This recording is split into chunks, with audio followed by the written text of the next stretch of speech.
Le fils du forgeron et la fille du sorcier.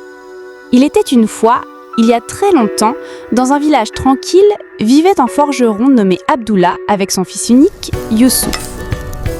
Le son du marteau d'Abdullah marquait les matins du village, mais le cœur de son fils Youssouf aspirait à un monde lointain et inconnu. Il était agité et ambitieux. Un jour, Youssouf vint à l'atelier de son père et exigea « Père, forge-moi une bague avec une lame plus tranchante que n'importe quelle épée et une pointe aussi fine que le croc d'un serpent. » Voyant une lueur inconnue dans les yeux de son fils, Abdullah s'inquiéta. « Que feras-tu d'une telle dague, mon fils ? Ce n'est pas pour une bonne cause. » Youssouf répondit d'un ton obstiné. « Je veux juste une dague, père. Dis-moi, la forgeras-tu ou non ?»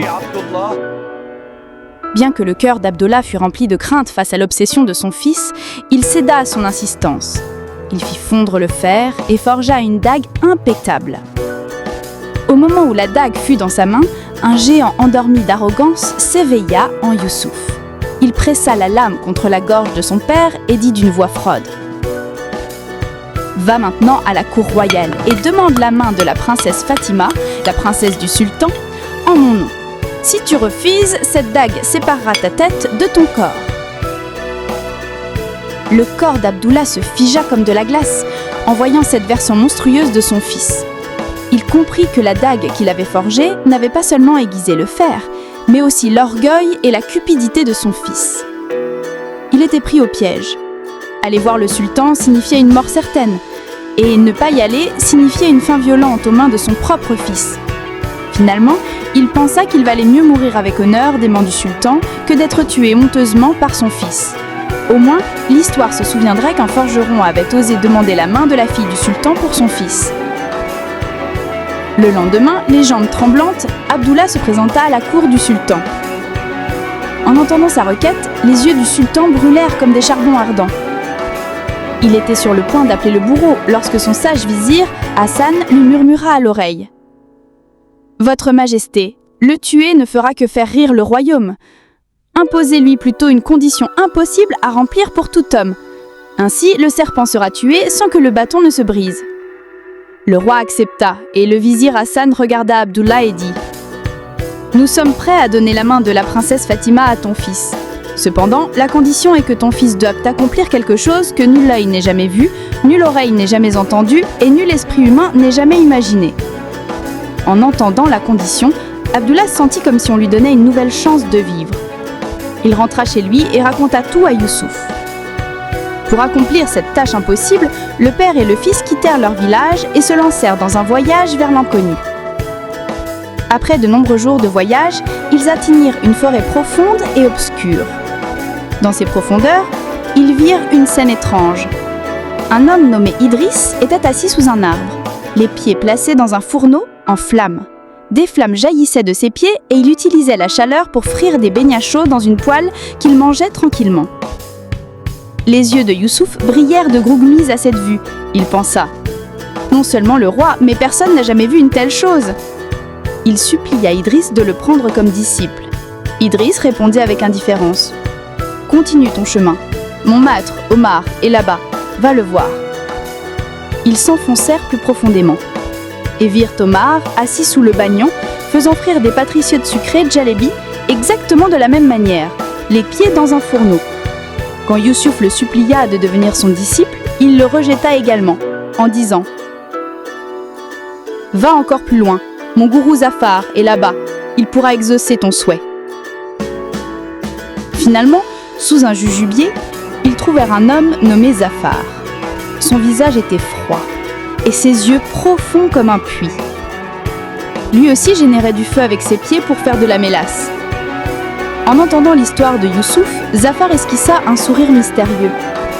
« J'accepte de faire de ton fils mon disciple. » Zafar tendit une clé à Abdullah et désigna une cabane délapidée. « Enferme ton fils dans cette pièce de l'extérieur. » Abdullah fit ce qu'on lui demanda. Mais alors qu'il s'apprêtait à partir, Zafar lui prit la clé et dit d'une voix glaçante « Reviens dans un an exactement pour récupérer ton fils. » Abdullah partit. À l'intérieur de la pièce, Youssouf se tordait de faim et de soif. Quand il regarda autour de lui, son sang se glaça. La pièce entière était jonchée de squelettes et d'ossements humains.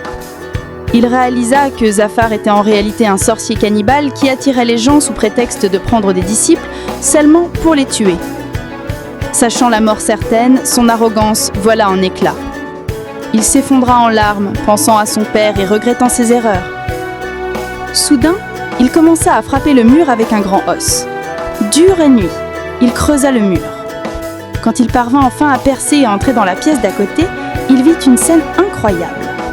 La pièce était décorée comme celle d'une princesse. Et dormant sur un lit douillet d'extrême beauté, une jeune femme nommée Aïcha. Aïcha eut peur à premier abord, mais après s'être calmée et écouté l'histoire de Youssouf, elle dit « L'homme qui fait de la mélasse d'or est mon père, Zafar. C'est un terrible sorcier. Mais ne t'inquiète pas, je vais te sauver. Je connais aussi la magie, et même mieux que mon père. » Aïcha était la fille de Zafar, mais son cœur était rempli de bonté. Elle commença à enseigner à Youssouf une magie plus puissante que celle de son père. 2 ans passèrent en un clin d'œil, et Youssouf devint un magicien accompli. Quand Abdullah revint après 2 ans, Zafar lui donna la clé de la chambre et dit « Va, prends ton fils. » Abdullah s'attendait à ne trouver que les os de Youssouf. Mais en entrant dans la pièce, il vit son fils assis avec une femme d'une beauté à couper le souffle. Quand il apprit tout, il trembla de peur. Aïcha conçut alors un plan. Elle dit à Abdullah d'aller voir Zafar en pleurant et de lui dire que son fils était mort et qu'il souhaitait seulement emporter ses os. Zafar accepta et lui donna un grand drap. Abdullah enveloppa Youssouf dans le drap, le cacha et le sortit sur ses épaules. Avant de partir, Aïcha avertit Youssouf. « N'utilise pas cette magie en chemin pour gagner de l'argent. Mon père peut sentir l'odeur de la cupidité. Si tu le fais, il te trouvera. » Mais dès qu'ils sortirent de la forêt, l'ancienne arrogance de Youssouf refit surface. Il se transforma en taureau et dit à son père de le vendre mais de garder la corde. Un propriétaire terrien acheta le taureau. Mais dès que la vente fut conclue, Youssouf rompit la corde, s'échappa et redevint lui-même. Cependant, cet acte de cupidité leur attira le malheur. Zafar les trouva. Il prit la forme d'un mendiant et s'assit sur leurs pas. Cette fois-ci, Youssouf s'était transformé en chameau, à la condition qu'il soit vendu sans l'accord de Nazal. Mais le mendiant offrit un prix tellement élevé pour le chameau qu'Abdullah ne put pas résister à la tentation. Astucieusement, Zafar acheta le chameau avec sa corde nasale. Youssouf était maintenant captif de Zafar. Mais il était aussi un magicien puissant. Il se transforma en pigeon et s'envola. Instantanément, Zafar devint un faucon et le poursuivit. Youssouf plongea dans un étang et devint une grenouille. Zafar devint une cigogne. Alors qu'une jeune villageoise nommée Mariam ramassait de l'argile d'abord du coutin, Youssouf se transforma en bague et se glissa à son doigt. Le sorcier mendiant se rendit à la maison de la jeune fille et exigea la bague. Sa mère le mal comprit et le gronda. En colère, Mariam jeta la bague par terre. Au moment où Zafar allait la ramasser, Youssouf se transforma en collier de perles qui se dispersa dans toute la pièce. Zafar devint un coq et commença à picoter les perles. Mais une perle resta. Cette seule perle restante se transforma soudain en un chat et grisa le cou du coq. Et c'est ainsi que Zafar trouva sa fin. Tout cela s'était déroulé juste devant la cour du sultan. Il était stupéfait ayant assisté à cet incroyable duel magique de ses propres yeux.